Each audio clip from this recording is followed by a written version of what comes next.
నాణ్యంగా చాలా విలువలతో కూడిన కుటుంబం నుంచి వచ్చే పిల్లలు ప్రతి ఒక్కళ్ళు ఇంట్లో తల్లిని మర్యాదిస్తూ ఈ సదస్సులో పాల్గొని వాళ్ళ జీవన శైలిని మార్చుకోవాలని చెప్పి ఒక మంత్రి తీసుకున్న ఇనిషియేటివ్ ఇది. ఈ రోజు దాకా రాష్ట్రంలో ఎక్కడన్నా విలువల గురించి మాట్లాడారండి? ఇలాంటి సదస్సులు చూస్తుంటే చాలా కొత్తగా అనిపిస్తుంది.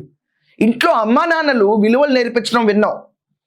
తర్వాత గురువులకు మర్యాద ఇవ్వాలని కూడా చెప్పారు. గురువులు మర్యాద నేర్పించడం చూసాం. ఇలా వ్యవహరించాలి సొసైటీలో ఉండాలని చెప్పాం.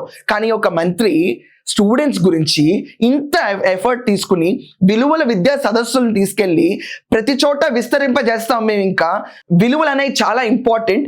ఎడ్యుకేషన్ ఒక్కటే ఇంపార్టెంట్ కాదు, విలువలతో కూడిన విద్య కావాలి ఆంధ్రప్రదేశ్కి. ప్రతి ఒక్క మహిళ, ప్రతి ఒక్క పురుషుడు రప్పాగాళ్ళ కింద కాకుండా విలువలతో కూడిన ఒక వ్యక్తిత్వాన్ని నింపుకొని సమాజానికి ఉపయోగపడాలి, పాలిటిక్స్ లోకి రావాలని కూడా ఆయన మొన్న సత్యసాయి సెంటినరీ ఇయర్ సెలబ్రేషన్స్ లో చెప్పారు. మీరు చూస్తే ఒకసారి ఎవరైనా రీక్యాప్ చేసుకోండి. ఈ రోజు దాకా ఏ పొలిటీషియన్ కూడా ఇంత నైపుణ్యంగా, ఇంత క్లియర్గా జనాల ముందుకు వచ్చి మీరు పాలిటిక్స్ లోకి రావాలని ఇన్వైట్ చేయలే. ఈయన చేస్తారు. ఈయన విలువలతో కూడిన విద్య నేర్పిస్తారు.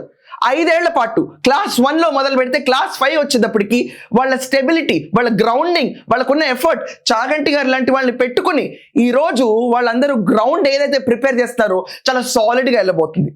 5 ఏళ్ల పాటు కూర్చొని మనం ఒకే స్టూడెంట్ కూర్చోబెట్టి వాడిని ఒక ప్రమోషనల్ ప్రాప్ కింద గవర్నమెంట్ వాడి వదిలేస్తే నెక్స్ట్ థాట్ ప్రాసెస్ ఎలా ఉంటుంది అది ఆలోచించండి.